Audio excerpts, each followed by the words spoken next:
তো আজকে আমরা যা শুনবো আমাদের হেদায়েতের উদ্দেশ্যে শুনবো, আমাদের লাইফটারে চেঞ্জ করার জন্য শুনবো। This Quran is a life changer. এই কোরআন মানুষের লাইফ চেঞ্জ করে। It's a problem solving methodology. এটা প্রবলেমের সলিউশন করে দেয়, সমাধান। কিন্তু এই সমাধান আমাদেরকে নিতে হবে। আমরা এই সমাধান নেওয়ার জন্য প্রস্তুত তো? ইনশাআল্লাহ। সারা বছরই সুস্থ ছিলাম, ঠিক কিনা? পুরো বছরই আমাদেরকে রিজিক দিয়ে ধন্য করেছে কে? এত সুখে থাকার পরেও ভূতে গিলায়, ঠিক কিনা? আমরা কমপ্লেইন করি, আল্লাহ এইটা নাই, ওইটা নাই, এইটা চাই, ওইটা চাই, এইটা লাগবে, ওইটা লাগবে। তো এই জন্য রাসূল সাল্লাল্লাহু আলাইহি ওয়াসাল্লাম বলেছেন, উনজুর ইলা মান হুয়া আসফালা মিনকা।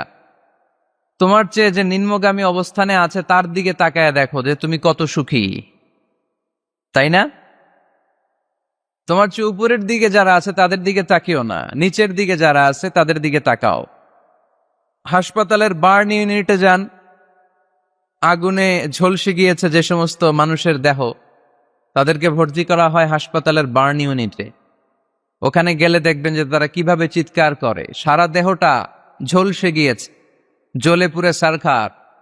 রক্তের মধ্যে একটা উপাদান আছে প্লাজমা, এটারে ঠান্ডা করে ভিতরে ঢুকাইতে হয়। চিৎকার আর চিৎকার। হাসপাতালে ভর্তি ক্যান্সার রোগীকে দেখে আসেন, আমার তো এটা লাগবে, ওইটা চাই, ওইটা চাই। একজন ক্যান্সার রোগী, ওরা জিজ্ঞেস করেন, ভাই তুমি কি চাও? কয় কিচ্ছু চাই না, আমি খালি বাঁচতে চাই। আমি অনেক কিছু চাই, কিন্তু ক্যান্সারে আক্রান্ত রোগী কি চায়? একটা চাওয়া, তার এইটা ওইটা, বাড়ি ঘর ধন সম্পত্তি কিচ্ছু লাগবে না, সে শুধু কি চায়? বাঁচতে চায়। এজন্য বেঁচে যে আসি, এজন্যই পড়তে হবে আলহামদুলিল্লাহ। মাবুদ তুমি যে বাঁচিয়ে রেখেছ, বেঁচে আছি আলহামদুলিল্লাহ। এজন্য সবসময় আলহামদুলিল্লাহ পড়তে রাজি আছেন তো? কারণ হিউম্যান ডিমান্ডস আর আনলিমিটেড। মানুষের চাহিদার কোনো শেষ নাই। আছে নারী আছে, বাড়ি চাই, বাড়ি আছে, গাড়ি চাই, এটা আছে, ওটা চাই, ওটা আছে, সেটা চাই। আল্লাহ রাসূল সাল্লাল্লাহু আলাইহি ওয়াসাল্লাম বললেন, ওয়ালাইয়ামলা আফাহু ইল্লা তুরাব। কবরের মাটি তোর মুখে ঢোকার আগ পর্যন্ত তোর এই চাই চাই স্বভাব কোনোদিন থামবে না। লাউ আন্না লিকুল্লি ইবনি আদম ওয়াদিয়ান মিন যাহাব আহাব্বা আন ইয়াকুনা লাহু ওয়াদিয়ান। আল্লাহ রাসূল সাল্লাল্লাহু আলাইহি ওয়াসাল্লাম বললেন, বনি আদমের প্রত্যেককে যদি একটা করে জান্নাতের স্বর্ণের পাহাড়ের মালিকও বানিয়ে দেয়া হয়। স্বর্ণের পাহাড় দেখছেন আপনারা? আমিও দেখি নাই।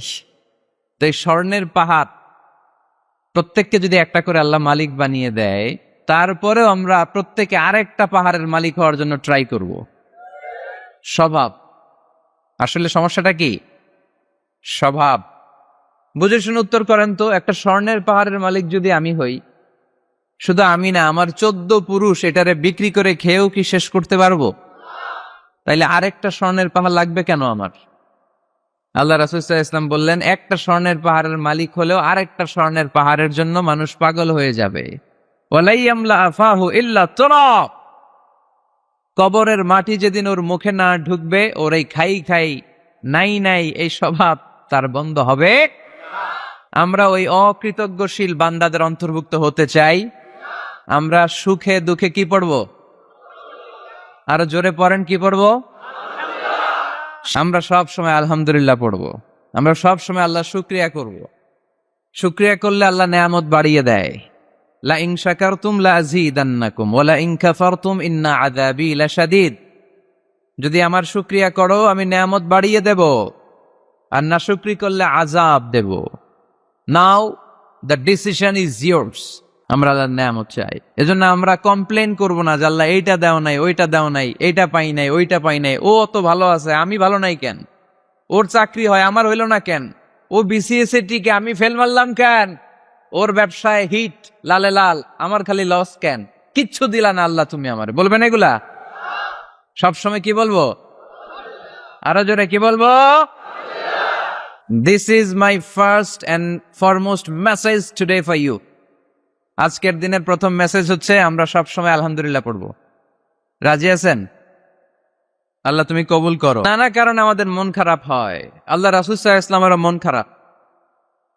আমাদের মন খারাপ হলে আমাদের বন্ধুরা আমাদের মন ভালো করে। আল্লাহ রাসূল সাল্লাল্লাহু আলাইহি ওয়াসাল্লামের বন্ধু কে?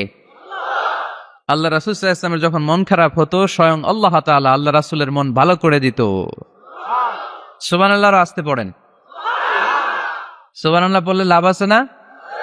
একবার সুবহানাল্লাহ পড়লে আকাশের জমিনের মাঝখানের যত গ্যাপ, ফাঁকা জায়গা, এই পুরো ফাঁকা জায়গাটাতে সওয়াব দিয়ে পরিপূর্ণ করে আল্লাহ আপনার আমলনামায় ঢুকিয়ে দেয়।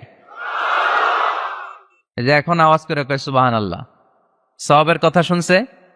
সওয়াব আছে যেখানে আমরা আছি। সূরাতুদ দুহা মোটিভেশনাল সূরা। আল্লাহ রাসূল সাল্লাল্লাহু আলাইহি ওয়াসাল্লামের বড্ড মন খারাপ, রাসূল সাল্লাল্লাহু আলাইহি ওয়াসাল্লামের মন খারাপ, আল্লাহ সহ্য হচ্ছে না। তাই রাসূল সাল্লাল্লাহু আলাইহি ওয়াসাল্লামের মন ভালো করে দেওয়ার জন্য আল্লাহ একটা সূরা নাজিল করলেন। সূরাটার নাম সূরাতু আদ-দুহা।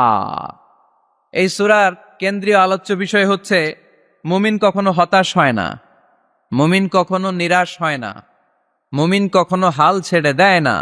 মুমিন সব সময় ভরসা রাখে একজনের উপর, তিনি কে? আমরা কখনো হতাশ হই না, ঠিক কিনা? আমরা কখনো নিরাশ হই না, ঠিক কিনা? আমরা কখনো হাল ছেড়ে দেই না, আমরা ভরসা রাখি একজনের উপর, তিনি কে? আমাদেরকে রাস্তা দেখায় কে? এজন্য আমরা হাল ছেড়ে দেই না, আমরা নিরাশ হই না, আমরা হতাশ হই না, আমরা ভরসা রাখি একজনের উপর, তিনি কে? হ্যাঁ, এটা ঠিক। মাঝে মাঝে আমাদের জীবনে বিপদ আসে, পরীক্ষা আসে, মুসিবত আসে, এগুলো আসে আমাদেরকে শক্ত করার জন্য, ঠিক কিনা? আমাদের কোমরকে সোজা করার জন্য, আমাদের পায়ের নিচের মাটিকে শক্ত করার জন্য। প্রতিকূল পরিবেশে কি করে বীর দর্পে দাঁড়িয়ে থাকতে হয়, নিজের অস্তিত্বের প্রমাণ দিতে হয়, সেটা শিক্ষা দেবার জন্য। এজন্য মুমিনের হারাবার কিছু নেই। লা তাইয়াসু মির রাউহিল্লাহ, আল্লাহর রহমত থেকে নিরাশ হয়ো না। ইন্নাহু লা ইয়াইয়াসু মির রাউহিল্লাহি ইল্লাল কওমুল কাফিরুন, কাফের ছাড়া, মুশরিক ছাড়া, নাস্তিক ছাড়া, মুনাফিক ছাড়া কেউ কখনো আল্লাহর রহমত থেকে নিরাশ হয় না। আমরা সবসময় আল্লাহর রহমতের ভিখারি, আমরা সব সময় আল্লাহর রহমতের প্রত্যাশী, আমরা সব পরিস্থিতিতে ভরসা রাখি একজনের উপর, তিনি কে? তাহলে এটা হচ্ছে সেন্ট্রাল থিম, যে আমরা হতাশ হব না। Never lose hope, never be frustrated, never be upset. কখনো মন খারাপ করা যাবে না, আমরা আল্লাহর উপর ভরসা রাখি। এটা হচ্ছে কেন্দ্রীয় আলোচ্য বিষয়। এই সূরাটা নাজিলের একটা ব্যাকগ্রাউন্ড আছে। যেহেতু এটা মাক্কি সূরা, আল্লাহ রাসূল সাল্লাল্লাহু আলাইহি ওয়াসাল্লামের কাছে কোরআনের আয়াতগুলো নাজিল হতে শুরু করলো, রাসূল সাল্লাল্লাহু আলাইহি ওয়াসাল্লাম কোরআনের আয়াতগুলো প্রচার করতে শুরু করলো। যাই নাজিল হয় রাসূল সাল্লাল্লাহু আলাইহি ওয়াসাল্লাম কি গোপন করে রাখতেন? বা যা নাজিল হয়েছে তার অর্ধেক শোনাইতেন, বাকিটা শোনাইতেন না? এরকম? ইয়া আইয়ুহার রাসূল বাল্লিগ মা উনজিলা ইলাইক, হে নবী, হে রাসূল, যাই নাজিল হয় আপনি ছড়িয়ে দেন। রাসূল সাল্লাল্লাহু আলাইহি ওয়াসাল্লাম ছড়াইয়া দিতেন। যেটাই নাজিল হয়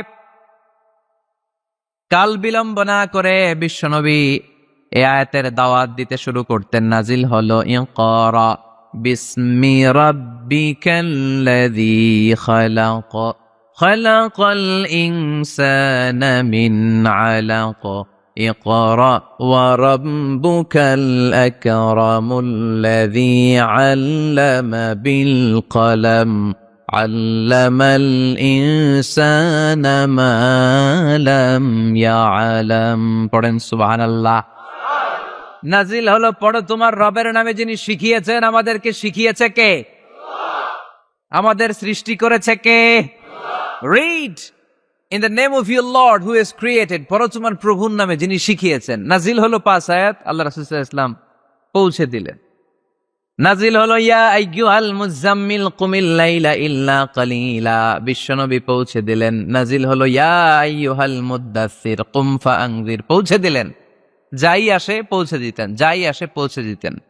কিন্তু হঠাৎ করে ওহী আসার ধারাবাহিকতা হুট করে বন্ধ হয়ে গেল, ওহী আর আসে না। ফলে রাসূল সাল্লাল্লাহু আলাইহি ওয়াসাল্লাম নতুন কোন কোরআনের আয়াত মক্কাবাসীদেরকে শোনাতে পারে। মক্কাবাসীরাও এসে রাসূল সাল্লাল্লাহু আলাইহি ওয়াসাল্লামকে খোঁচায়, বলে কি মুহাম্মদ, কিছু বলো না, যে নতুন কিছু শোনাও না, যে এতদিন তো অনেক পটপট করছো, অনেক কথা শোনাইছো, কই তোমার সেই কথা?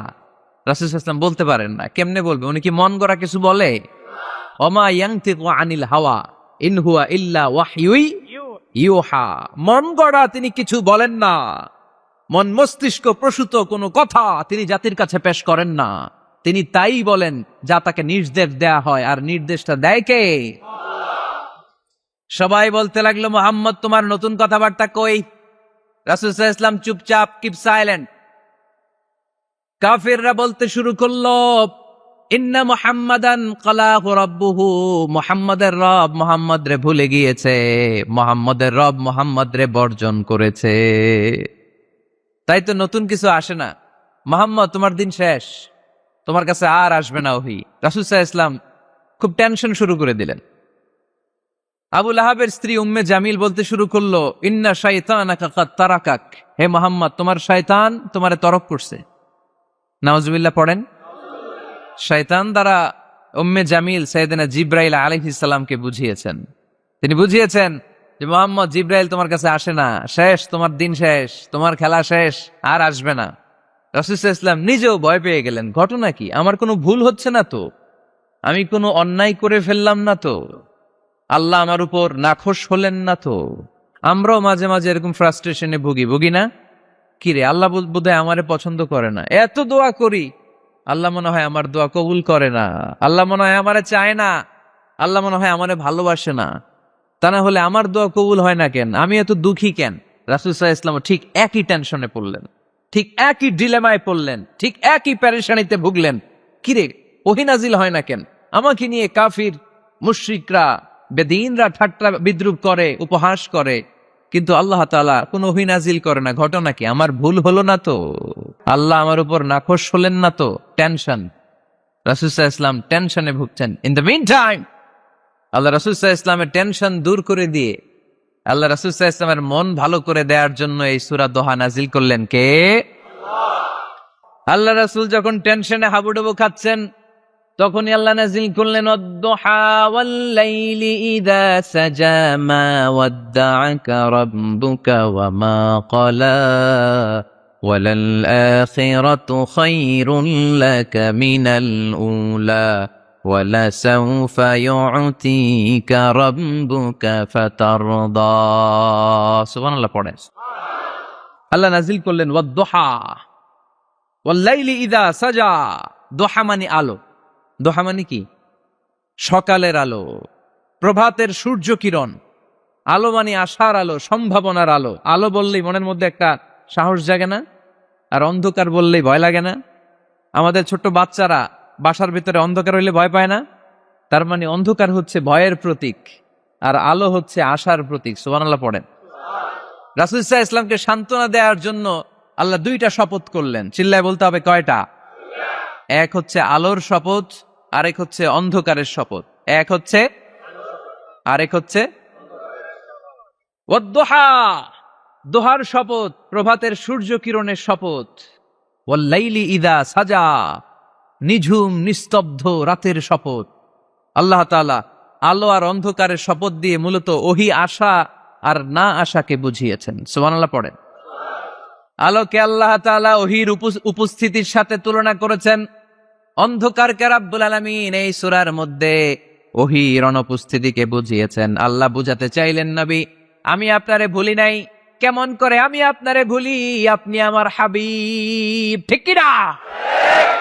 আপনি আমার খলিল না, আপনি আমার হাবিব। খলিল মানেও বন্ধু, হাবিব মানেও বন্ধু। ইব্রাহিম আলাইহিস সালাম ছিলেন খলিল, আর আল্লাহ রাসূল ছিলেন হাবিব। খলিলও বন্ধু, হাবিবও বন্ধু, কিন্তু খলিল মানে এমন বন্ধু যেই বন্ধু আল্লাহরে খুশি করার জন্য কাজ করে, আর হাবিব মানে এমন বন্ধু যেই বন্ধুরে খুশি রাখার জন্য আল্লাহ নিজেই কাজ করে। কি কাজ করলেন হাবিবরে খুশি রাখার জন্য? আজকে সব আমরা শুনবো। আল্লাহ বললেন ওয়াদ-দুহা ওয়াল-লাইলি ইযা সাজা, আলোর শপথ, অন্ধকারের শপথ। দোহা মানে আলো, প্রভাতের আলো। আলো দিয়ে আল্লাহ বুঝাইলেন এটা হচ্ছে ওহী। আর ওয়াল-লাইলি ইযা সাজা, রাতের শপথ দিয়ে বুঝালেন এটা ওহীর অনুপস্থিতি। আল্লাহ বুঝাতে চাইলেন, নবী ওহী আসা না আসা দুইটাই আপনার জন্য দরকার। আমি আপনারে ভুলি নাই, আমি আপনারে বর্জন করি নাই, অসম্ভব। আমি আপনার উপর গোসা হই নাই, রাগ হই নাই। আমি ইচ্ছা করেই আপনার একটু বিশ্রামের সুযোগ দেওয়ার জন্য ইচ্ছা করে ওহী পাঠানো বন্ধ রেখেছি। কারণ ওহী রিসিভ করা সাধারণ কোনো বিষয় না। আল্লাহ বলেন, ইন্না সানুলকি আলাইকা কওলান সাকিলা। ও নবী, এটা একটা ভারী বাণী, এটা শক্তিশালী বাণী, এটা একটা পাওয়ারফুল মেসেজ, এটা যেন তেন কোনো বাণী নয়, কোরআনের বাণীটা কার? সবসময় যদি নবী আমি ওহী পাঠাই আপনার কষ্ট হয়ে যাবে। আমরা সপ্তাহে সরকারি চাকরি যারা করেন 7 দিনে কাজ করেন কয়দিন? হ্যাঁ, 5 দিন। ছুটি কয়দিন? তো পুরা সপ্তাহ 7 দিনে যদি কাজ থাকতো করতে পারতেন? কথা বলেন। আবার 7 দিনে যদি ছুটি থাকতো ভাল লাগতো?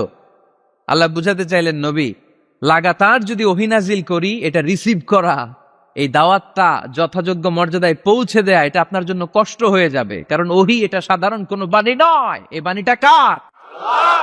আল্লাহ রাসূল যখন ঘোড়ার উপরে কিংবা ওটের উপরে থাকা অবস্থায় কোরআনের আয়াত নাজিল হতো ওনার উপর, কোরআনের ভারে, কোরআনের পাওয়ারে ওটের পা গুলো, ঘোড়ার পা গুলো মরুভূমির বালির মধ্যে দেবে যেত। এত পাওয়ারফুল বাণী। লাউ আনজালনা হাযাল কুরআনা আলা জাবাল লারাআইতাহু খাশিআম মুতাসাদ্দিআম মিন খাশিয়াতিল্লাহ। হে নবী, কোরআনকে আপনার কাছে না পাঠিয়ে পাহাড়ে নাজিল করলে, মাউন্ট এভারেস্টে নাজিল করলে, তুর পাহাড়ে নাজিল করলে, আল্পস পর্বতমালায় নাজিল করলে, আলাস্কা মাউন্টেন রেঞ্জ এটার উপর নাজিল করলে, এই ময়মনসিংহের গারো পাহাড়ের উপর নাজিল করলে, মুহূর্তে এই পাহাড়গুলো ভেঙে চুড়ে চুরমার হয়ে খান খান হয়ে যেত। তার মানে এই বাণীটা কি হালকা না শক্ত? ওটের উপর থাকা অবস্থায় যখন কোরআন নাজিল হতো ওটের পা দেবে যেত। ঘোড়ার উপর থাকা অবস্থায় কোরআন নাজিল হলে ঘোড়া বসে যেত। শীতের রাতে কোরআন নাজিল হলে আম্মাজান আয়েশা বলেন আমরা কম্বল গায়ে দিয়ে কাঁপতাম। ওয়া ইন্না জাবিনাহু লা ইয়াতাফাসসাদু আরাকান, রাসূল সাল্লাল্লাহু আলাইহি ওয়াসাল্লামের দাড়ি আর থুতনি বেয়ে ঝরঝর করে ঘাম ঝরতো। এক সাহাবীর মাথার মধ্যে পা রেখে বিশ্বনবী শুয়ে আছেন, ঘন্টাখানিক শুয়ে থাকলেন। সাহাবী বলে আমার ব্যথা লাগে না। বিশ্বনবী শুয়ে আছেন, হঠাৎ করে বিশ্বনবী ঘুম থেকে জাগলেন, কিন্তু এই সাহাবীর রানের উপর থেকে মাথা তোলেন নাই।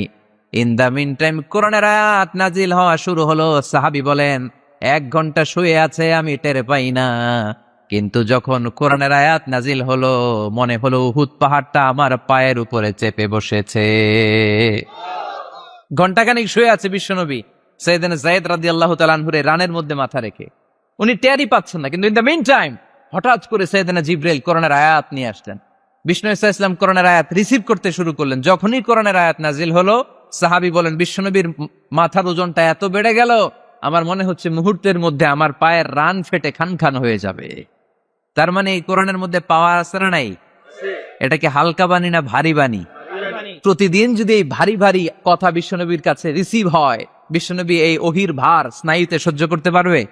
আল্লাহ বলেন নবী আপনার কষ্ট হচ্ছে, এটা দেখে আমি ইচ্ছা করে ইন্টেনশনালি ইচ্ছা করে আপনার বিশ্রাম আর রেস্টের ব্যবস্থা রাখার জন্য কয়েকদিন ইচ্ছা করে ওহী নাজিল বন্ধ রেখেছি।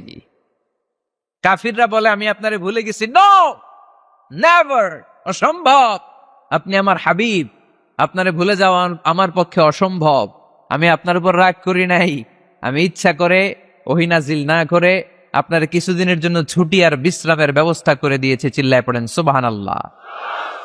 এজন্য আল্লাহ শপথ করে বললেন ওয়াদ-দুহা ওয়াল-লাইলি ইযা সাজা মা ওয়াদ্দা'কা রাব্বুকা ওয়া মা ক্বালা।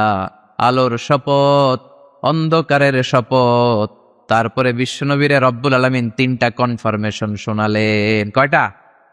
প্রথমে 2টা ওথ, মানে 2টা শপথ, তারপরে 3টা কনফার্মেশন, তারপরে 3টা রিমাইন্ডার, এন্ড ফাইনালি 3টা ওয়ার্ক প্ল্যান, মানে কর্মসূচি। বাংলায় বললে প্রথমে আল্লাহ 2টা শপথ করেছেন, তারপরে 2টা কনফার্মেশন করেছেন, মানে আমি আপনাকে কনফার্ম করলাম যে এগুলো আমি আপনাকে দেব।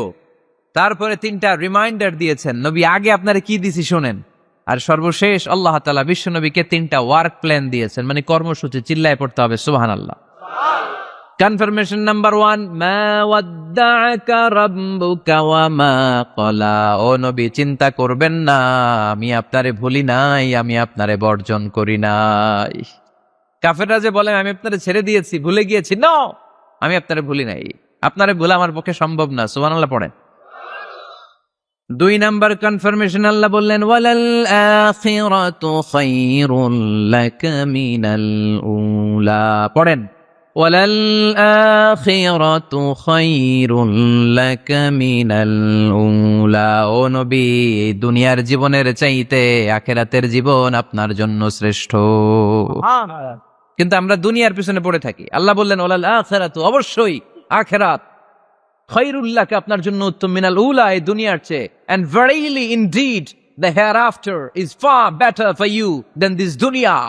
অবশ্যই অবশ্যই এই দুনিয়ার ক্ষণস্থায়ী জীবন আপনার জন্য উত্তম নয়, আখিরাত এই দুনিয়ার চেয়ে 1000 গুণ বেশি উত্তম। চিল্লায় কোন সুবহানাল্লাহ।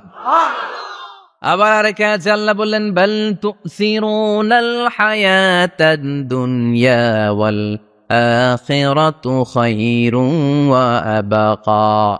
তোমরা এই দুনিয়ার জীবনকে প্রাধান্য দিয়ে থাকো, কিন্তু দুনিয়াটা শ্রেষ্ঠ নয়, আল্লাহর কাছে আখিরাত হলো শ্রেষ্ঠ, আখিরাত হলো স্থায়ী।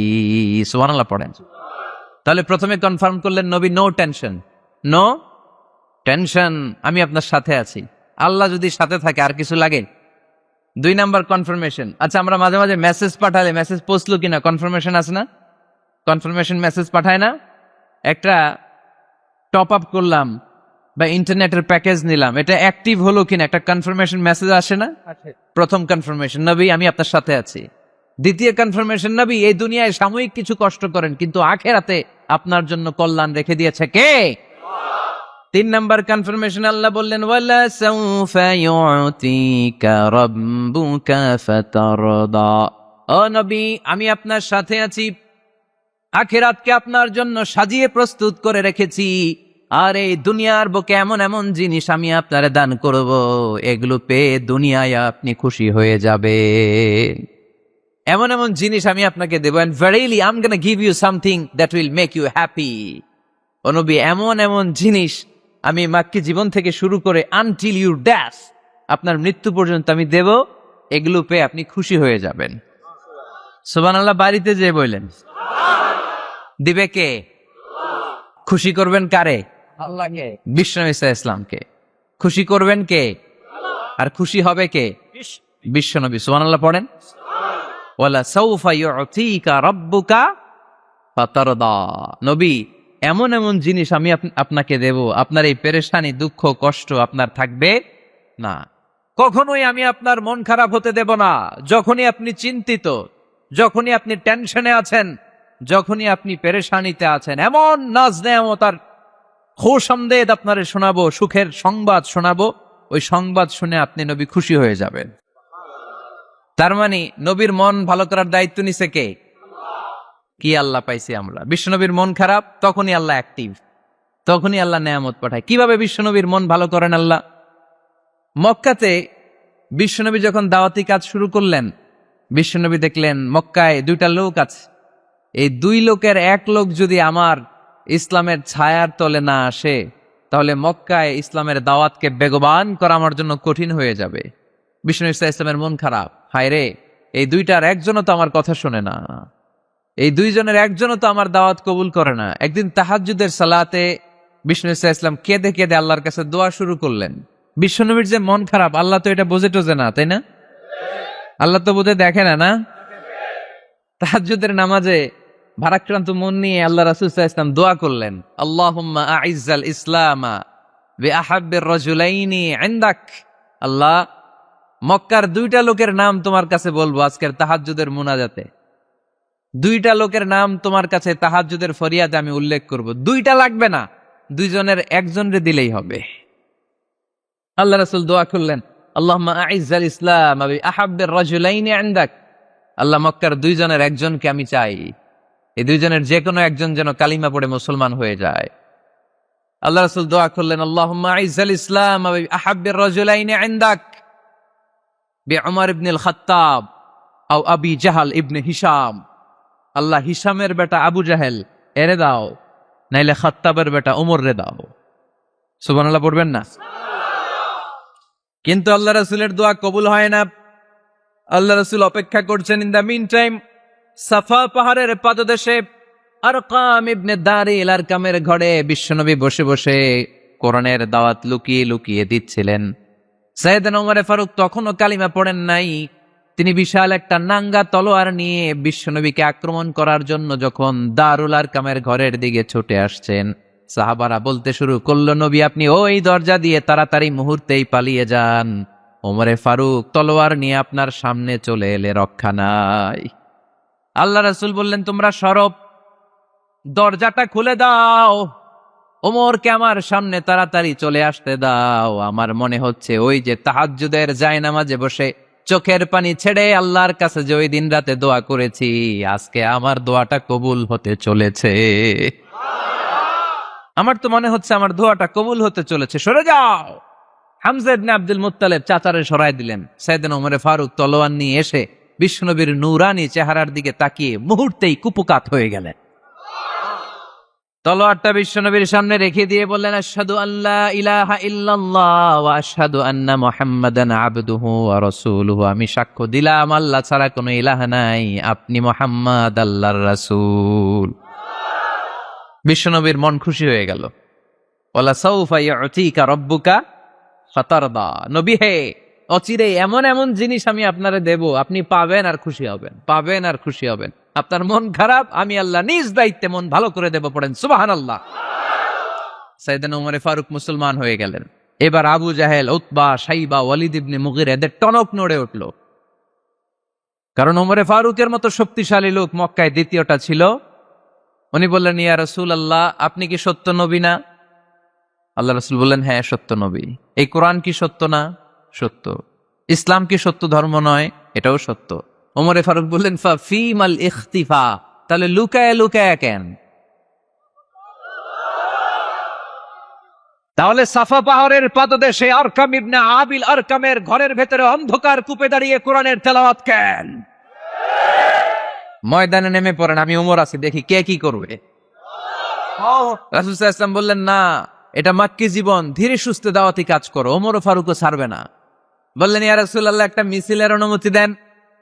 আল্লাহ রাসূল বললেন, যাও মিছিল দাও। ওমর ফারুক 2টা লাইন করলেন, মোট খুঁজে পেলেন 11 জন।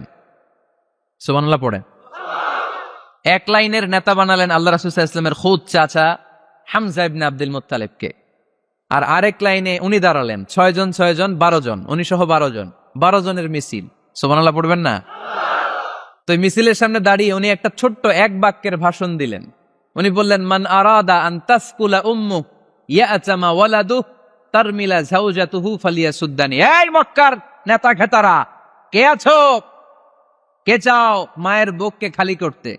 কে চাও সন্তানগুলোরে ইয়াতিম বানাতে? কে চাও তোমার স্ত্রীকে বিধবা বানাতে? সামনে আসো, পারলে আমি ওমর রে ঠেকাও। ওমরে ফারুক দাঁড়ালেন, দাঁড়িয়ে তাকবীর শুরু করলেন, আল্লাহু আকবার, আল্লাহু আকবার, আল্লাহু আকবার। এক একটা স্লোগানে মক্কার মরুজমিন সেদিন থার থার করে কেঁপেছে। ইতিহাস সাক্ষী, আবু জাহেল, উতবা, শাইবা এই আল্লাহু আকবার স্লোগান আর শুনে নাই। হঠাৎ ভাবলো, ঘটনা কি? কার এত সাহস আমার নির্বাচনী এলাকায় আল্লাহু আকবার নামে স্লোগান দেয়? নেমে আসলো, ঘর থেকে বাইরে আইসা দেখে মিছিলের সামনে কে? ওমর রে দেখা দিছে এক দৌড়। শুধু কাফেররাই সাইয়েদনা ওমরে ফারুককে দেখে দৌড়াতো না, মুনাফিকরাও ওমরে ফারুককে দেখে দৌড় মারতো। ইভেন ইবলিস শয়তান ওমরে ফারুককে দেখলে দৌড় মারতো। সুবহানাল্লাহ পড়তে পারলেন না? আল্লাহ রাসূল ওমরে ফারুককে দেখলে বলতেন, ওমর, মা সালাকা শাইতান সালিকান ফাজ্জান ইল্লা সালাকা ফাজ্জান গায়রা ফাজ্জিক। ওমর, ইবলিস শয়তান যদি তোমার কোনো রাস্তা দিয়ে হাঁটতে দেখে, ইবলিস শয়তান ওই রাস্তা রেখে দিয়ে অন্য রাস্তা দিয়ে হাঁটে। ওমরে ফারুক আল্লাহর গিলাফ যে স্পর্শ করলেন আর মিছিল থামালেন, ওইরকম ওমর আমাদের দরকার আছে না নাই? বিশ্বনবী বললেন, লা নবিয়্যা বা'দি ওয়ালা রাসূলা, আমার পরে কোনো নবী নাই, কোনো রাসূল নাই, তবে আমার পরে যদি কেউ নবী হতো, লাউ কানা বা'দি নাবিয়্যুন লাকানা ওমর, আমার পরে যদি নবী হওয়ার যোগ্যতা কারো থাকে, আমার প্রাণের সাহাবা ওমরের ওই যোগ্যতা আছে। প্রভু তুমি বলেছ রাসূল দেবে না, বলনি দেবে না ওমর, বলনি দেবে না হামজা তারিক, খালিদ বিজয় সমর। প্রভু তুমি বলেছ রাসূল দেবে না, বলনি দেবে না ওমর, বলনি দেবে না হামজা তারিক, খালিদ বিজয় সমর। প্রভু তুমি বলেছ রাসূল দেবে না। সুবহানাল্লাহ পড়েন। ওইরকম একটা ওমর হইলে আমাদের জন্য না। ওই একটা ওমরের অপেক্ষায় বসে আছে গোটা মুসলিম উম্মাহ। চিল্লায় বলো ঠিক কিনা? ওমরে ফারুক কালিমা পড়ে মুসলমান হয়ে গেলেন, বিশ্বনবী খুশি হয়ে গেলেন। ওয়ালা সাউফা ইউতিকা রাব্বুকা, আল্লাহ বললেন নবী, যখনই আপনার মন খারাপ, যখনই আপনি পেরেশানিতে ভুগবেন, যখনই আপনি টেনশন করবেন, তখনই আপনার মন ভালো করে দিবে কে? আল্লাহর ঘোষণা, and verily Allah gonna give you something that will make you happy, এমন জিনিস আমি দেব, আপনি খুশি হয়ে যাবেন। আল্লাহ রাসূল সাল্লাল্লাহু আলাইহি ওয়াসাল্লাম দাওয়াত দিতে দিতে তায়েফ চলে গেলেন। তায়েফ নাম শুনেছেন? মক্কা থেকে 80 মাইল দূরে। আমি গিয়েছি কয়েকবার। ঠান্ডা এলাকা, 6000 ফিট উঁচু, মেঘ নেমে আসে। তায়েফে গেলে কেউ বিশ্বাসই করবে না এটা সৌদি আরবের অংশ। বৃষ্টি হয়, কি হয়? চাষাবাদ হয়, অনেক ফলমূল আর শাকসবজি পাওয়া যায়।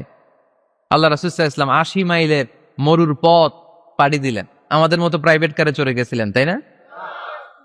আহা, এই লম্বা মরুর পথ, তপ্ত মরুভূমি, সূর্যের প্রচন্ড তাপ উপেক্ষা করে তায়েফে গেছিলেন জমির মামলার মীমাংসা করতে। কি করতে? তায়েফবাসীদেরকে দাওয়াত দেওয়ার জন্য। আল্লাহ রাসূলের নিজের কোনো স্বার্থ ছিল? কথা কয় না। তায়েফবাসীদেরকে জাহান্নামের আগুন থেকে বাঁচানোর জন্য, তায়েফবাসীরা যাতে মাইন না খায়। আহা, কি নবী ছিল! সে কোন বন্ধু বলো বেশি বিশ্বস্ত, সে কোন বন্ধু বলো বড় বিশ্বস্ত, কার কাছে মন খুলে দেয়া যায়, কার কাছে প্রাণ খুলে বলা যায়, হওয়া যায় অতি আশ্বস্ত। তার নাম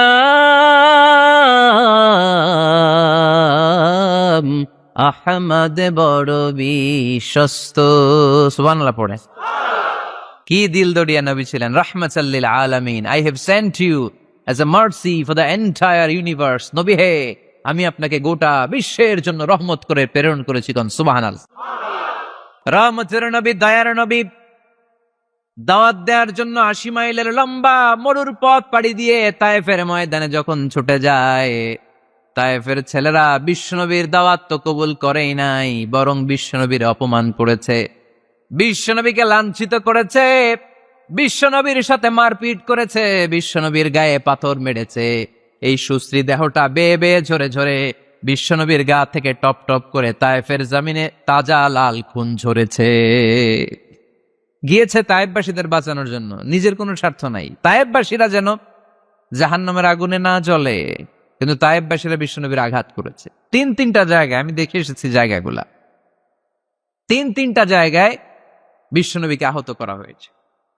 খেয়ে না খেয়ে দিন প্রচারের কাজে নিজেকে দিয়েছ বিলিয়ে, তায়েফের কাফিরেরা চিনল না সে আলো, দুষ্ট ছেলেদের পিছু দিল লেলিয়ে, পাথরের আঘাতে ক্ষত বিক্ষত হয়ে সারা শরীর থেকে রক্ত ঝরে। হে রাসূল, তোমাকে ভুলি আমি কেমন করে, হে রাসূল, তোমাকে ভুলি আমি কেমন করে, হাজার ব্যথা বেদনার পরে ফিরে আসনি তুমি আপন ঘরে, দিনের আলো তুমি ছড়িয়ে দিতে, চলে গেলে মদিনায় মক্কা ছেড়ে। হে রাসূল, তোমাকে ভুলি আমি কেমন করে, হে রাসূল, তোমাকে ভুলি আমি কেমন করে। পড়েন আল্লাহু আকবার। খেয়ে না খেয়ে বিশাল পথ পাড়ি দিয়ে দাওয়াত দিলেন, বিনিময়ে পেলেন পাথরের আঘাত, রক্তাক্ত হলেন বিশ্বনবী। আদ্দাস নামে খ্রিস্টান ছেলে বিশ্বনবীর হাতে কালিমা পড়ে মুসলমান হয়ে গেল। আল্লাহু আকবার। বিশ্বনবী খেজুর বাগানে ঢুকলেন, গা দিয়ে ঝর ঝর ঝর ঝর করে রক্ত বয়ে যায়। সাইয়েদনা যায়েদ রাদিয়াল্লাহু তাআলা আনহু পানি নিয়ে আসলেন। বিশ্বনবী ওযু করলেন, ফজরের নামাজে দাঁড়িয়ে লম্বা কেরাত পড়লেন। কেরাত শেষে বিশ্বনবী বসে আছেন, মন খারাপ। কার মন খারাপ? 80 মাইলের পথ পাড়ি দিয়ে আসলাম, মিশন তো সাকসেসফুল হয় নাই, কেউ তো কালিমা পড়ে নাই, আরো আমার পিছু লেগেছে, আহত করেছে আমাকে। বিষ্ণুনবীর মন খারাপ, এত কষ্ট করে এত ভালো মন নিয়ে এত সুন্দর করে দাওয়াত দিলাম, কেউ দাওয়াত শুনলো না। বিষ্ণুনবীর মন খারাপ, আর এই দৃশ্য আরশের উপর থেকে দেখে কে? আল্লাহ বললেন, নবী আপনার মন খারাপ, আপনার যখনই মন খারাপ তখনই আমার সাহায্য আছে না নাই? ওয়ালা সাউফা ইউতিকা রাব্বুকা ফাতারদা। আল্লাহ জানিয়ে দিলেন, নবী আপনি জানেন না, আপনি দেখেন নাই, ফজরের লম্বা কোরআনের তালাওয়াত যখন আপনি করছিলেন, আপনার পিছন দিয়ে একদল জিন চলে যাচ্ছিল। জিন কারা যাচ্ছিল? এই জিন জাতি বিশ্বনবীর তেলাওয়াত শুনে থমকে দাঁড়িয়েছে। কিরে, এত সুন্দর বাক্য তো জীবনে শুনি নাই, এত সুন্দর কথামালা, শব্দের ব্যঞ্জন, ভাষার মাধুর্য, অলংকার কখনো তো শুনি নাই। এটা তো কোনো মানুষের বানানো কথা হতে পারে না, এটা মন্ত্র হতে পারে না, এটা কবিতা হতে পারে না, এটা নিশ্চয় আল্লাহর বাণী। ইন্না সামি'না কুরআনান আজাবা ইয়াহদি ইলার রুশদি ফাআমান্না বিহি। নিশ্চয় আমরা আজীব কোরআন শুনেছি, শুধু শুনেই ক্ষান্ত থাকবো না, যেই কোরআন শুনেছি ওই কোরআনের উপর বিশ্বাস এনে আমরা জিনেরা মুসলমান হয়ে গেলাম। তারা তাদের এলাকায় যে দাওয়াত দিতে শুরু করলো। এই দৃশ্য বিশ্বনবী দেখছে নাকি? বিশ্বনবী তো তেলাওয়াত করতেছে ফজরের নামাজে। বিশ্বনবীর যখন মন খারাপ, আল্লাহ জানিয়ে দিলেন, নবী মন খারাপের কারণ নাই, দিতে আসছিলেন দাওয়াত দৃশ্যমান জাতিকে, মানে মানুষকে, কিন্তু এদের উপর যদিও দাওয়াত ফলপ্রসূ হয় নাই, অদৃশ্যমান এক জাতি, জিন জাতি আপনার মুখনিসৃত কণ্ঠে সুন্দর তেলাওয়াত শুনে পুরো জিন জাতি কালিমা পড়ে মুসলমান হয়ে গেছে। ওয়ালা সাউফা ইউতিকা রাব্বুকা ফাতারদা। নবী যেখানেই আপনি পেরেশান, যেখানে আপনার মন খারাপ, ওখানেই মন ভালো করে দিবে কে? আল্লাহ রাসূল সাল্লাল্লাহু আলাইহি ওয়াসাল্লামের প্রিয়তমা স্ত্রী খাদিজাতুল কুবরা আত-তাহেরা রাদিয়াল্লাহু তাআলা আনহা ইন্তেকাল করলেন। রাসূল সাল্লাল্লাহু আলাইহি ওয়াসাল্লামের হৃদয়টা ভেঙে খান খান হয়ে গেল। চাচা আবু তালেব ইন্তেকাল করলেন, হৃদয়টা ভেঙে খান খান হয়ে গেল। চারদিক থেকে শত্রুতা বাড়তে শুরু করলো, কোন দিক থেকে সাহায্য নাই। বিশ্বনবী আবার পেরেশান, কই যাব, কোথায় গেলে আশ্রয় পাবো? আমার তো কেউ নাই, কেউ আমার দুনিয়ায় বেঁচে নাই। প্রাণাধিক প্রিয় স্ত্রী খাদিজাতুল কুবরা দুনিয়া ছেড়ে বিদায় নিল। যেই চাচা আমার শেল্টার দিয়ে রাখতো কাফেরদের হাত থেকে, চাচাও চলে গেল। এখন আমি কই যাব? আল্লাহ বললেন, কই যাবেন? জায়গা পান না, আমার আরশে চলে আসেন, আমার আরশে চলে আসেন। সুবহানাল্লাযী আসরা বিআবদিহি লাইলাম মিনাল মাসজিদিল হারামি ইলাল মাসজিদিল আকসা। সুবহানাল্লাহ পড়েন। সাইয়েদনা জিব্রাইলকে দিয়ে আল্লাহ সারপ্রাইজ দিলেন তার নবীকে। কি দিলেন? সারপ্রাইজ শব্দটার সাথে পরিচিত না আমরা? হঠাৎ করে কাউকে এমন কিছু দেখালাম বা দিলাম সে কল্পনাও করে নাই। সাইয়েদনা জিব্রাইল মারফত আল্লাহ তাআলা তার প্রিয় হাবিবকে সারপ্রাইজ দিলেন। তিনি তার চাচাতো বোনের ঘরে শুয়েছিলেন, হঠাৎ করে সাইয়েদনা জিব্রাইল ঘরের ছাদকে উঠিয়ে ফেললেন, বিশ্বনবীকে শাঁ করে নিয়ে হাতিমে শুইয়ে দিলেন, গলার এখান থেকে নাভি পর্যন্ত ছিঁড়ে ফেললেন। এটাকে বলে ওপেন হার্ট সার্জারি, শাক্কে সাদর, সিনা চাক করলেন। আল্লাহ রাসূলের হৃদয় বের করে জামজামের পানি দিয়ে ধৌত করলেন। হৃদয়ে নূর, ঈমান, হিকমা, প্রজ্ঞা দিয়ে হৃদয়টারে আবার পরিপূর্ণ করলেন, আবার সেলাই করে দিলেন। তারপরে সরাসরি এখান থেকে বাইতুল মাকদাস, ওখান থেকে আল্লাহর আরশে নিয়ে গেলেন। আল্লাহ সাউফা ইউতিকা রাব্বুকা ফাতারদা। নবী, এমন এমন জিনিস আমি আপনারে দেব, আপনি তো নিয়ে কুল পাবেন না। যখনই আপনার মন খারাপ, তখনই আমার দেয়া নেয়ামত আপনার জন্য আছে না নেই? মেরাজে চলে গেলেন, রবের সাথে সাক্ষাৎ করে দুনিয়ায় আসলেন। আসার পরে মক্কার লোকেরা আবার বিশ্বনবীকে হত্যার ষড়যন্ত্র শুরু করে দিল। বিশ্বনবী ডানে যাওয়ার জায়গা পায় না, বায়ে যাওয়ার জায়গা পায় না, সামনেও যেতে পারে না, পেছনেও যেতে পারে না। আল্লাহ বললেন, নবী এই এলাকায় আর থাকার দরকার নাই, আপনি মদিনায় চলে যান। তবা তয়বা মদিনাতুন নবী, পবিত্র শহর, যে শহরের মাটিতে বরকত, যে শহরের বালুতে বরকত। চিল্লায় পড়েন সুবহানাল্লাহ। বিশ্বনবী আল্লাহ তাআলার আদেশে এই কষ্টকর পরিস্থিতি থেকে উত্তরণের জন্য মক্কা থেকে মদিনায় গেলেন। মদিনায় যাওয়ার সাথে সাথে লোকজন গাইতে শুরু করলো, তালাআল বাদরু আলাইনা মিন সানিয়াতিল ওয়াদা ওয়াজাবা শুকরু আলাইনা ما دعا لله دا أيها المبعوث فينا جئت من أمر المطاع جئت شرفت المدينة مرحبا يا خير دار সবাই পড়েন طلع البدر علينا من ثنيات الوداع وجب الشكر علينا ما دعا لله دا সুবহানাল্লাহ পড়েন। মক্কায় অত্যাচার, মক্কা থেকে গেলেন, সবাই ফুল নিয়ে দাঁড়ায় আছে আর পড়তে আরম্ভ করছে তালা আল বদ্রু আলাইনা। আবার বৃদ্ধ বনিতা, মদিনার ছোট বড় মাঝারি নারী পুরুষ কেউ বাদ যায় নাই, সবাই বিশ্বনবী সাল্লাল্লাহু আলাইহি ওয়াসাল্লামকে ওয়েলকামিং রিসেপশন দেওয়ার জন্য চলে এসেছে। দৃশ্য দেখে বিশ্বনবীর মন খারাপ ছিল, আবার মন ভালো হয়ে গেল। এজন্য আল্লাহ বললেন ওয়াদ-দুহা ওয়াল-লাইলি ইযা সাজা মা ওয়াদ্দা'আকা রাব্বুকা ওয়া মা ক্বালা وللآخرة خير لك من الأولى ولسوف يعطيك ربك فترضى سبحان الله পড়েন আওয়াজ করে ولسوف يعطيك ربك فترضى। হে নবী, এমন এমন জিনিস দিব আপনি খুশি হয়ে যাবেন, খুশি হয়ে যাবেন। মদিনাতে যে রাসূল সাল্লাল্লাহু আলাইহি ওয়াসাল্লাম মসজিদে নববী প্রতিষ্ঠা করলেন, আল্লাহ তাআলা কিবলা চেঞ্জ করে দিলেন। আগে পড়তো মক্কার দিকে নামাজ, এখন পড়ে ফিলিস্তিনের দিকে নামাজ। 16 থেকে 17 মাস রাসূল সাল্লাল্লাহু আলাইহি ওয়াসাল্লাম ফিলিস্তিনের দিকে, মানে ইহুদিরা যে দিকে নামাজ পড়ে ওই দিকে হয়ে নামাজ পড়লেন, কারণ আদেশটা কার? আল্লাহ। জোরে বলেন সবাই, আদেশটা কার? আল্লাহ। কিন্তু নবীর মন মানে না, নবীর মনে বড্ড আশা, আমার জন্মস্থান, আমার প্রিয় শহর মক্কার কাবা ঘরের দিকে যদি আমি সেজদা দিতে পারতাম আমার বড্ড ভাল লাগতো। কারণ কাবা আমার জন্মস্থান, মক্কা আমার জন্মস্থান, আমার বংশের গোড়া, আমার আদি পিতা ইসমাইল ইব্রাহিম এই কাবা ঘর নির্মাণ করেছে।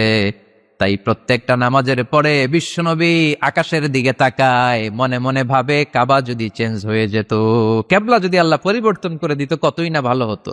নামাজ শেষে বিশ্বনবী দুঃখ নিয়ে উপরে তাকায়, আল্লাহ তো আর দেখে টেকে না, তাই না? দেখে দেখে। আল্লাহ বলে قد نرى تقلب وجهك في السماء ও নবী, আপনি যে আকাশের দিকে তাকিয়ে মন খারাপ করে মনে মনে বিড়বিড় বিড়বিড় করে কি কি বলেন সব আমি জানি, সব আমি দেখি। ফাওয়াল্লি ওয়াজহাকা শাতরাল মসজিদিল হারাম, আর দেরি নয়, আর কাল বিলম্ব নয়, যেখানে ফিরে আপনার সেজদা দিতে মনে চায় আজ থেকে ওই কাবার দিকে আপনার কিবলা আমি মুহূর্তেই পরিবর্তন করে দিলাম গো নবী। নবীর যেটা মন চাইতেছে আল্লাহ ওইটাই দিতেছে। সুবহানাল্লাহ পড়েন। এজন্যই বলেছি খালিল মানে এমন বন্ধু যেই বন্ধু আল্লাহরে খুশি করার জন্য কাজ করে, আর হাবিব মানে এমন বন্ধু যেই বন্ধুরে খুশি করার জন্য আল্লাহ নিজেই কাজ করে। কোন সুবহানাল্লাহ। ফাওয়াল্লি ওয়াজহাকা শাতরাল মসজিদিল হারাম, মসজিদে হারামের দিকে মুখ ঘুরান নবী, মুখ ঘুরান। আপনার দুঃখ আমার সহ্য হয় না, যেদিকে আপনার নামাজ পড়তে মনে চায় ওই কাবার দিকেই পড়েন, চিল্লায় কোন সুবহানাল্লাহ। এভাবে যত জায়গায় নবী চিন্তিত, নবীর চিন্তা দূর করে দিছে কে? আল্লাহ। আল্লাহ রাসূল এই কোরআন থেকে জানতে পারলেন আগের নবীরা হায়াত পেয়েছে 1000 বছর, 2000 বছর। আগের নবীর উম্মতেরা হায়াত পেয়েছে 800 বছর, 1200 বছর। আমাদের নবী পৃথিবীতে বেঁচে ছিলেন কয় বছর? সবাই বলেন। এবং সুনানে তিরমিজির হাদিস, আল্লাহ রাসূল সাল্লাল্লাহু আলাইহি ওয়াসাল্লাম বলেছেন আমারু উম্মতি মা বাইনা আস-সিত্তিন ইলা 70, আমার উম্মতের গড় বয়স হবে 60 থেকে 70।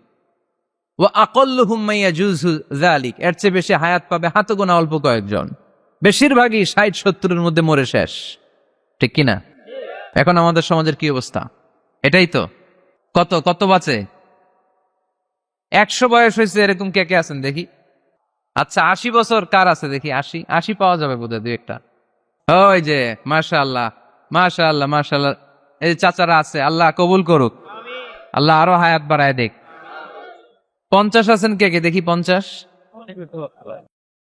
অনেক অনেক, হাত নামান হাত নামান, অনেক হায়াত পাইছেন আপনারা, আল্লাহ আরো হায়াত দেখ, আরো হায়াত দাস করুক পরে, আমিন। আমার উম্মতি মা বাইনা 60 ইলা 70, আমার উম্মতের গড় বয়স হবে 60 থেকে এই কথা শোনার পরে বিশ্বনবী আবার কাঁদতে শুরু করলেন। কারণ বিশ্বনবীর টেনশন হচ্ছে, আগের উম্মতেরা হায়াত পাইছে বেশি, আবাদত করছেও, আমার উম্মত হায়াত পাইছে কম, আবাদতের সুযোগও। হায় রে, আমার উম্মতের কি হবে, আমার উম্মতের কি হবে? এই নবী তো এমন নবী, সব নবীকে আল্লাহ একটা দোয়া করার সুযোগ দিয়েছিলেন, যে দোয়াটা করা মাত্রই কবুল। এটাকে আরবিতে বলে দাওয়া মুস্তাজাবা, লিকুল্লি নবিয়িন দাওয়া মুস্তাজাবা। সব নবীকে আল্লাহ একটা করে দোয়া করার সুযোগ দিয়েছে, আর এই দোয়াটা করা মাত্রই কবুল। আর সব নবীরা দুনিয়াতেই ওই দোয়া করে ফেলেছে। আল্লাহ রাসূল সাল্লাল্লাহু আলাইহি ওয়াসাল্লাম বলেছেন, ওয়া ইন্নী আখতাবিউ দাওয়াতি শাফাআতান লি উম্মতি ইয়াউমাল কিয়ামা। ওই দোয়াটা আমি দুনিয়ায় করি নাই,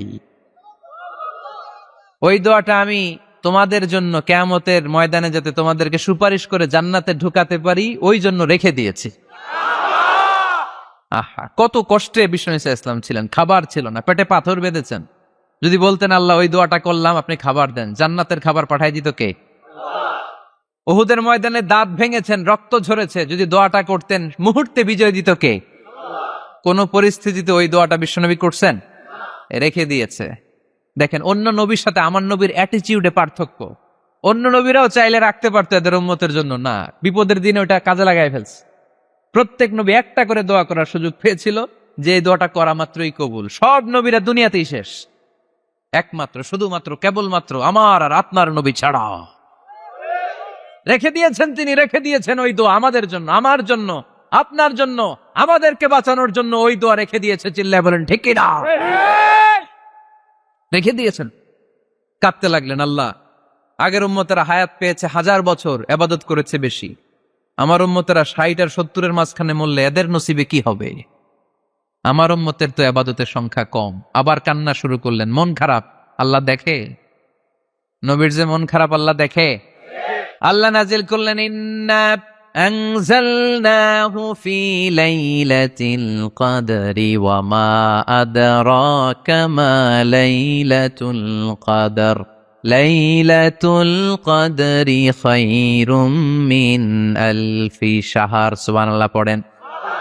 আল্লাহ বলে, নবী আপনি কাঁদবেন না, আপনার চোখের পানি আমার সহ্য হয় না।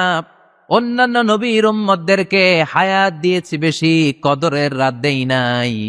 আপনার উম্মতকে যদিও হায়াত লম্বা দেই নাই, কিন্তু আপনার উম্মতকে আমি লাইলাতুল কদরের রাত দিয়েছি গো নবী। লাইলাতুল কদরি খায়রুম মিন আলফি শাহর, 1000 মাসের চেয়ে সেরা। এই এক কদরের রাতে যদিও 60 থেকে 70 বছরের মধ্যে মারা যাবে, কিন্তু এই এক কদরের রাতে ইবাদত করলে 1000 বছর ইবাদত করলে যে সওয়াব, তার চেয়েও বেশি সওয়াব আপনার উম্মতের আমলনামায় ঢুকায় দিবে কে? আল্লাহ। খায়রুম মিন আলফি শাহর, 1000 বছর। 1000 বছরে হয় 83 বছর 4 মাস। আলফি শাহর 1000 মাস, 1000 মাসে হয় 83 বছর 4 মাস। এজন্য কদরের রাতে ইবাদত করতে রাজি আছেন তো? বিশ্বনবীর যেখানেই মন খারাপ, মন ভালো করে দেয় কে? সর্বশেষ কিয়ামতের ময়দানে মাকামে মাহমুদে বিশ্বনবী সেজদায় পড়ে কাঁদবেন। আল্লাহ বলবেন, জিব্রাইল যাও, দুনিয়ায় কান্না সহ্য করতে পারি নাই, আজ কিয়ামতের ময়দানেও আমি আমার নবীরে কাঁদতে দেব না। ইযহাবিয়া জিব্রাইল কুল্লাহু মা ইউবকিক, যে আমার নবীরে বলো, নবী আপনি কাঁদেন কেন? সাইয়েদনা জিব্রাইল যে বললেন, নবী আল্লাহ জিজ্ঞেস করেছেন আপনার কান্নার কারণ কি। বিশ্বনবী তখনও সেজদা থেকে মাথা তোলেন না, সেজদায় পড়ে উত্তর দেয়, উম্মতি উম্মতি উম্মতি উম্মতি রব্বি হাবলি উম্মতি। আল্লাহ আমার গুনাহগার উম্মতের কি হবে? আল্লাহ আমার উম্মতের কি হবে? আল্লাহ আমার উম্মতের কি হবে? আল্লাহ বললেন, জিব্রাইল তাড়াতাড়ি যাও, আমার নবীর কান্না আমার সহ্য হয় না, আমার নবীর কানে কানে যে বলো, ইন্না সানুরদিকা ফি উম্মাতিক, দুনিয়াতে যেমনি আপনি পেরেশান অবস্থায়, মন খারাপ অবস্থায় আমি আপনার মন ভালো করে দিয়েছি, আজকে আপনার উম্মতের ব্যাপারেও এমন একটা ঘোষণা আসবে, ওই ঘোষণা পেয়ে আপনি আজও খুশি হয়ে যাবেন গো নবী, আজও খুশি হয়ে যাবেন। ইরফা রাসাক, নবী আপনি মাথা তোলেন, মাথা তোলেন, আর সেজদায় পড়ে থাকবেন না। ইরফা রাসাক, মাথা তোলেন। সাল তুতা, কি চাইবেন চান, দিয়ে দেব। ওয়াশফা তুশাফা, যার জন্য রেকমেন্ডেশন করবেন, যার জন্য সিগনেচার করে দিবেন, যার জন্য সুপারিশ করে দিবেন, তার সুপারিশই কবুল করে নেব। চিল্লায় এখন সুবহানাল্লাহ। এরপর বিশ্বনবী সুপারিশ করতে শুরু করবেন। আর আমাদেরকে জান্নাতে ঢোকাতে শুরু করবেন, তারপরেও নবী ক্ষান্ত হবেন না। এরপর একটা পতাকা হাতে নিবেন, ওই পতাকার মধ্যে লেখা আলিফ লাম হামিম দাল, মানে আলহামদু, লিওয়াউল হামদ, প্রশংসার পতাকা। ওইটা নিয়ে জান্নাতের দরজার সামনে দাঁড়াবেন, তখনও পেরেশান। সবাইকে নিয়ে, উম্মতের সব জান্নাতীদেরকে নিয়ে বিশ্বনবী দরজার সামনে দাঁড়িয়ে নক করবেন। ভিতর থেকে জিজ্ঞেস করা হবে, মান আন্ত, কে আপনি? আল্লাহ রাসূল বলবেন, আনা মুহাম্মদ। তখন রক্ষী ফেরেশতা বলবে, ঠিক আছে, আল্লাহ বলেছে আপনার আগে কারো জন্য যেন এই দরজা না খুলি। মুহূর্তের মধ্যে জান্নাতের দরজা খুলে দেয়া হবে, বিশ্বনবী প্রশংসার পতাকা নিয়ে সব উম্মতকে নিয়ে জান্নাতে ঢুকে যাবে। ওয়ালা সাউফা ইউতিকা রাব্বুকা ফাতারদা। নবী গো, আপনি নিরাশ হবেন না, ভয় পাবেন না, হাল ছেড়ে দিবেন না, আমার উপর ভরসা রাখেন। আপনার বিপদ আছে যেখানে, আমি আল্লাহ। বিশ্বনবী যেখানে বিপদে পড়েছেন, বিপদ থেকে উত্তরণ করেছে কে?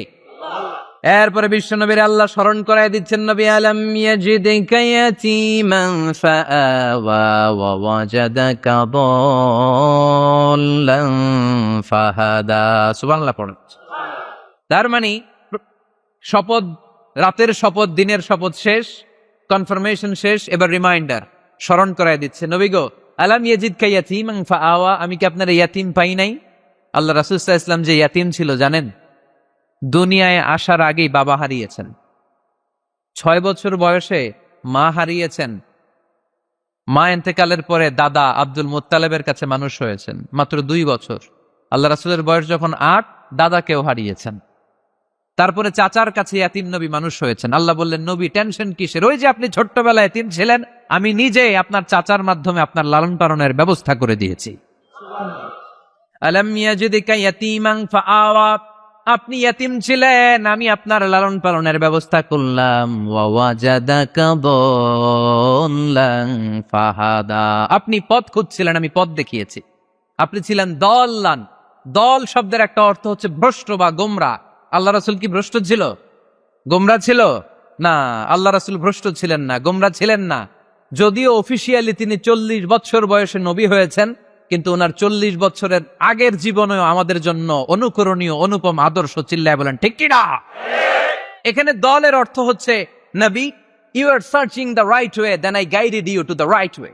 You are searching the truth, আপনি সত্য পথ খুঁজছিলেন, খুঁজে পাচ্ছেন না, কোনটায় কোনটায়, আপনি পথ হারা পথিকের মতো খুঁজছিলেন। অনেক সময় হয় না, কিরে টাঙ্গাইল যাব, রাস্তা কি এইটা না ওইটা? মাঝে মাঝে আমরা দোদল্যমান থাকি, আছে না নাই? আল্লাহ বললেন, নবী আপনি সত্য খুঁজছিলেন, সত্য কি এদিকে না ওদিকে? আমি বললাম, নবী ওই দিকে নয়, আপনি এই দিকে যান, এভাবে আমি আপনার পথ দেখিয়েছি। চিল্লায় এখন সুবহানাল্লাহ। আমরা যখন পথ ভুলে যাই, পথ দেখায় কে? জোরে বলতে হবে কে?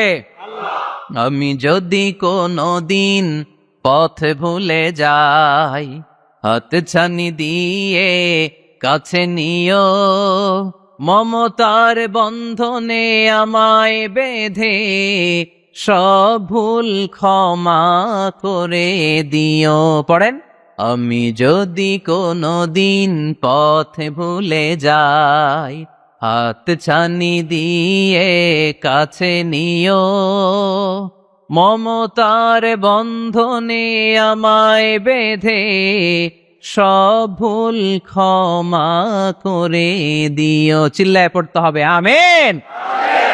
এটা কিন্তু একটা দোয়া, যদি আল্লাহ পথ ভুলে যাই পথ দেখায় দিও। প্রতিদিনই কিন্তু এই দোয়াটা পড়ি সূরা ফাতিহায়, ইহদিনাস সিরাতাল, সবাই বলেন ইহদিনাস সিরাতাল।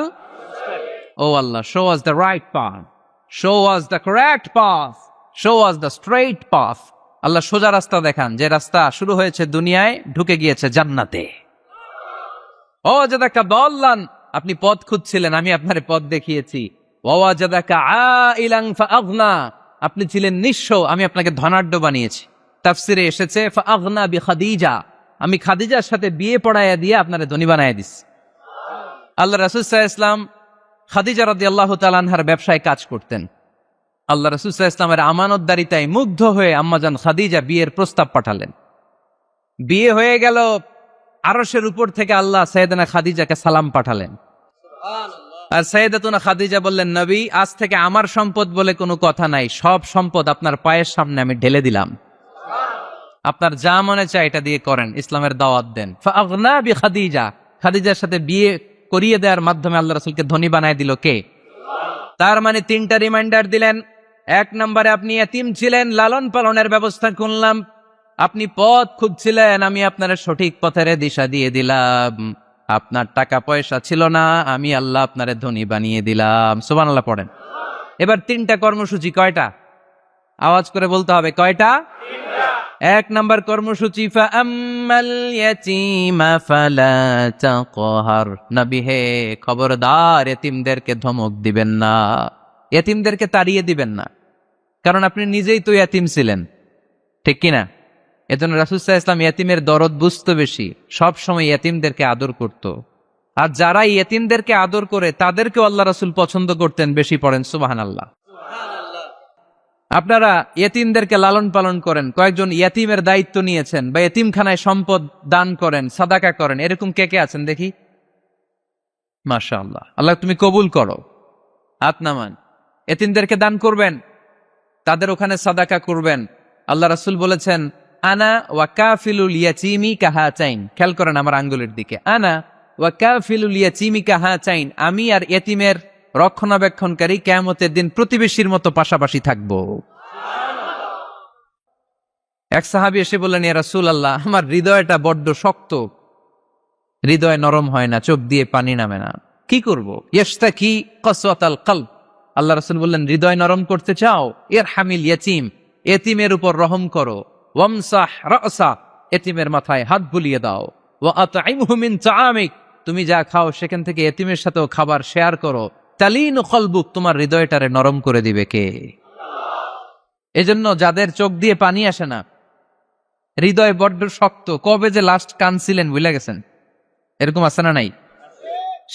শেষ কবে যে কাঁদছিলাম মনে নাই, চোখ দিয়ে পানি নামে না, হৃদয় শক্ত। এতিমের মাথায় একটু হাত বুলাইয়া দিয়েন, এতিমখানায় একটু সম্পদ পাঠায় দিয়েন, ওদের সাথে বসে একটু খাবার দাবার খাইয়েন, আপনার হৃদয়টারে নরম করে দিবে কে? এই বাংলার জমিনে অনেক লোক আছে এতিমের সম্পদ খেয়ে মেরে দেয়, আছে না নাই? আল্লাযীনা ইয়াকুলুনা আমওয়ালাল ইয়াতামা যুলমান ইন্নামা ইয়াকুলুনা ফি বুতুনিহিম নারা ওয়া সায়াসলাউনা সাঈরা। আল্লাহ বললেন, খবরদার এতিমের সম্পদ মেরে দিও না। যারা এতিমের সম্পদ অন্যায়ভাবে ভক্ষণ করেছো, তার সম্পদ খাও নাই, পেটে আগুন ঢুকিয়েছো, কিয়ামতের দিন ওই আগুনের মধ্যেই থাকবা, ঠিক কি না? ভাই মারা গেছে, ভাতিজার দায়িত্ব পাইছে, সব সম্পদ মাইরা খাইয়া দিস, আছে না নাই? খবরদার, সম্পদ খান নাই আপনি, আগুন খাইছেন, আগুন ঢুকিয়েছেন পেটে, আর ওই আগুনের মধ্যে আপনার বাসস্থান জাহান্নামে নির্ধারণ করে দিবে কে? এজন্য বিশ্বনবীর প্রথম কর্মসূচি দিলেন আল্লাহ। নবী, যেহেতু আপনি এতিম ছিলেন, তাই ফাআম্মাল ইয়াতীমা ফালা তাকহার, নবী এতিমদেরকে আপনি ধমক দিবেন না, তাড়িয়ে দিবেন না। 2 নাম্বার কর্মসূচি, ওয়া আম্মাস সাইলা ফালা তানহার। নবী গো, যারা ভিক্ষা করতে আসে, ভিক্ষুককে কখনো নবী তাড়িয়ে দিয়েন না, ভিক্ষুককে তাড়াবেন না, ধমক দিবেন না। অনেকে ধমক দেয়, আছে না নাই? আপনি বড় সাহেব, বড় বাড়ির মালিক, একজন আসছে ভিক্ষা করতে, আপনি তাড়ায় দিচ্ছেন, ওরেও বড় সাহেব বানাইতে পারতো কে? ও যেখানে দাঁড়িয়ে ভিক্ষা করে ওই জায়গায় আপনারা ভিক্ষুক বানাতে পারতো কে? আপনি গাড়িতে চড়ে বেড়ান, রাস্তায় জ্যামের মধ্যে যখন প্রাইভেট কারগুলো আটকে যায়, পথ শিশুরা ছোট্ট ভাঙ্গা থালা নিয়ে গ্লাসের সামনে এসে গ্লাসে নক করে, বলে, স্যার 2 দিন ধরে কিছু খাই নাই, 5টা টাকা দেন, বলে না? আহা, গ্লাসও নামায় না অনেকে, ধমক দেয়। খবরদার, ধমক দিয়েন না। ওরে প্রাইভেট কারে বসাইতে পারতো কে? ভাঙ্গা থালা দিয়ে আপনারে ফুটপাতে নামায় দিতে পারতো কে? এই যে বিশ্বনবীরে সাবধান করলেন, বিশ্বনবীকে বলার মাধ্যমে গোটা উম্মার জন্য আল্লাহ শিক্ষা রেখে দিয়ে বললেন, ফাআম্মাল ইয়াতীমা ফালা তাকহার ওয়া আম্মাস সাইলা ফালা তানহার। ও নবী, খবরদার ইয়াতিমদের সাথে কখনো কর্কশ আচরণ করবেন না। যারা ভিক্ষা করতে আসে, যারা ফরিয়াদি, তাদেরকে ধমক দিয়ে তাড়িয়ে দিবেন না। ওয়া আম্মা বিনি'মাতি রাব্বিকা ফাহাদ্দিস। সুখে দুঃখে সব সময় আল্লাহর নেয়ামতের বর্ণনা শুরু করে দেন। আলহামদুলিল্লাহ পড়েন। ওয়া আম্মা বিনি'মাতি রাব্বিকা ফাহাদ্দিস। যে নেয়ামত পেয়েছেন এটা বর্ণনা করেন। আমরা নেয়ামতের শুকরিয়াও করব, বর্ণনাও করব। ইন্নাল্লাহা ইউহিব্বু আইয়ারা আসারা নি'মাতিহি আলা আবদি। আল্লাহ তাআলা যে নেয়ামত বান্দাকে দিয়েছে, ওই নেয়ামতের বহিঃপ্রকাশ ওই বান্দার গায়ে, শরীরে, কাজে দেখতে চায়। আলহামদুলিল্লাহ পড়েন। এজন্য যারা টাঙ্গাইলের ধনী আছেন, সিরাপাড়া কাপড় পরবেন না। আপনি ধনী, আপনি সুন্দর জামা পরবেন আর বলবেন আলহামদুলিল্লাহ, আল্লাহ দিয়েছে আমাকে। আল্লাহ 5 তলা বাড়ির মালিক বানাইছে, মাথাটা নিচু করে শুকরিয়া করেন, আলহামদুলিল্লাহ, আল্লাহ দিছে এই বাড়ি আমারে। আপনি 10 বিঘা জমির মালিক, আপনি বলতে পারবেন অসুবিধা নাই, আল্লাহ দিছে আমার, আলহামদুলিল্লাহ, কারণ আল্লাহই বলেছে ওয়া আম্মা বিনি'মাতি রাব্বিকা ফাহাদ্দিস ফাহাদ্দিস ফাহাদ্দিস, বর্ণনা করো। আল্লাহ কি নেয়ামত দিয়েছে বর্ণনা করো, এটার বহিঃপ্রকাশ যেন তোমার মধ্যে থাকে। কিপটামি করার সুযোগ ইসলামে নেই। দান করার সময় ভারসাম্যপূর্ণ দান। তাহলে প্রথম কর্মসূচি, ইয়াতিমদেরকে তাড়িয়ে দেয়া যাবে না, ভিক্ষুকদেরকে ধমক দেয়া যাবে না, আর বিপদে আপদে সবসময় প্রশংসা করব কার? সূরাতুদ দুহার এই হচ্ছে শিক্ষা, যে মুমিন কখনো হাল ছাড়ে না। আমার নবীরে বিপদে আপদে যে আল্লাহ সাহায্য করছে, ওই আল্লাহ তো নাই না? ওই আল্লাহর শক্তি, ক্ষমতা, মর্যাদা, সার্বভৌমত্ব আগের মতো আছে না নেই? এজন্য বিষ্ণু ঈসা ইসলামকে বিপদে যিনি সাহায্য করেছে, আমাদেরকেও বিপদে পড়লে সাহায্য করবে কে? আল্লাহ। এজন্য সূরাতুদ দুহার কেন্দ্রীয় আলোচ্য বিষয়। আর আমাদের জন্য শিক্ষা হচ্ছে, মুমিন কখনো হাল ছাড়ে না, মুমিন কখনো হতাশ হয় না।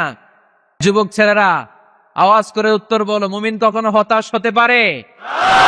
হাল ছাড়তে পারে? ভরসা হারাতে পারে? মুমিন ভরসা রাখে একজনের উপর, চিল্লায় বলো তিনি কে? আমরা বিপদে আপদে আল্লাহর উপর ভরসা রাখবো।